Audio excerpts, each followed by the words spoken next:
Hey there everyone, welcome to this video. I know it's in March, but I just want to acknowledge and celebrate the Pride Month with the LGBTQ plus community. I'm a big ally and supporter, especially here in southern Tasmania. I'm even wearing some of my earrings that I've made, and I just want to see pretty rainbows, and I just want to show you how I go about making this polymer clay rainbow cane that I make these earrings out of. So let me show you how I get it done. Hey there everyone. Well, the earrings obviously start out with the colours of the rainbow. We have Sculpey Primo clay here. We have pomegranate, we have orange, zinc yellow, bright green pearl, ultramarine blue and purple, as well as, of course, white translucent clay. Now to start off, what I'll do is get the same amount of each of these colours here, then I'll roll them into a snake and cover them with the translucent clay. So let's get started. Now the first thing I really do is measure out the same or weigh out the same of each colour. This is to make sure that all the colours are really balanced and there isn't obviously one more than another.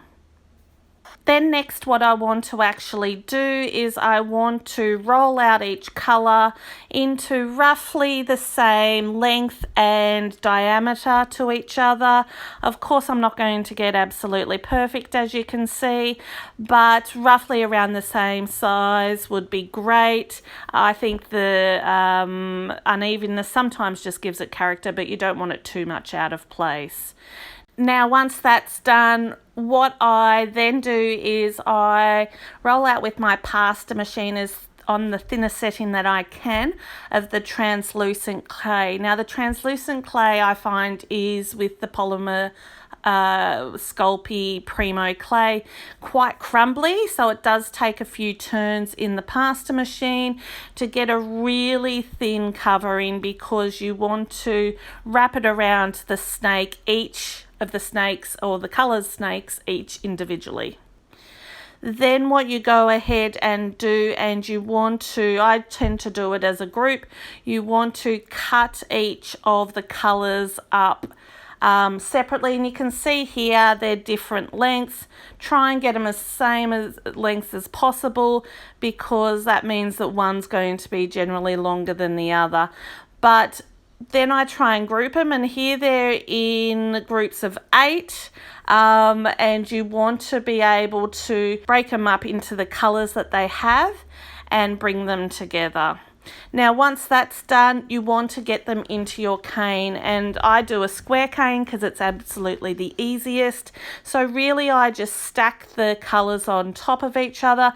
So I start with violet or purple at the bottom, the ultramarine blue then on top, then the bright green pearl, zinc yellow, orange, and then pomegranate on top. And what it actually does is it creates this kind of stack of effect, and that's how you kind of start your cane off. Now as you can see here, I'm just going to be pulling and pushing at the sides. Now I try and do each sides evenly, because otherwise you're going to distort the cane. Now what you can see here is that the center is kind of sinking and getting lost, and that's because when you're pulling and pushing the clay, you're often doing the outer edges and you're missing the inside one. But you just have to try and be really slow, and even I have sped up this video, but otherwise I'll try and be a lot slower. Now here you can see I've elongated the cane quite a bit, and I just put my hands in the middle and run them out the side. I'm really trying to get that yellow and green to stretch with the outer layers. But when you look at the ends, you can pretty much see that the yellow and green has disappeared. But what you do is, if you just cut off the ends, we should be able to find the yellow and the green. So I've cut off a section and I've made it even smaller, and again the yellow and green has kind of been lost, but when I've cut off the edges you can actually see what I mean in regards to getting the yellow. So there, that one needs a little bit more of a cut and a little bit more, and we're able to see the actual cane. There it is there.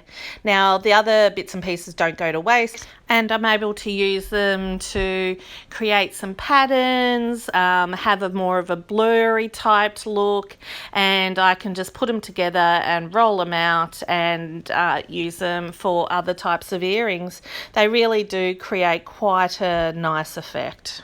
And once I have cut some slices of the cane, or I have a nice sheet of pattern, then I can put them in the pasta machine in order to make sure that they're all even height, and I will use cutters to cut out some shape. Now you can use Glad wrap, or some call it cling wrap, to put over the clay before you use the cutters, and that way it creates a little sort of dome edge on the end of the polymer clay, which makes it come out a little bit nicer. I haven't done it for this lot of clay, however it's something that I do quite regularly.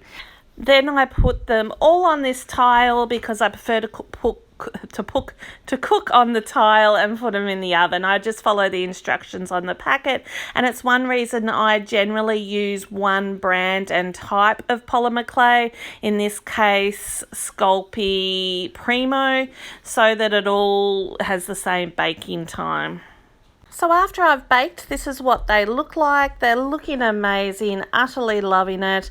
I have done some rainbow shapes, some circle shapes, some big ones, some little ones, and tried to get as much as the pattern as I can get. I picked out some of my favourites, and these were the large circle and the large rainbow ones, and I actually went ahead to glaze them. I used Dimensional Magic, and I was a bit scared I was going to use too much, which would have clouded the colour. However, as you can see from the rainbow ones, that didn't happen. I did do the little hearts ones as requested by my friend Beck, and this is me giving them to her. She was very happy and has worn them several times since. So these are the story of my polymer clay pride cane, and thank you very much for joining me. Maybe we can do more canes in the future. Let's give it a whirl. All right, thanks everyone. Have a great day, and I hope you had a great Pride Month.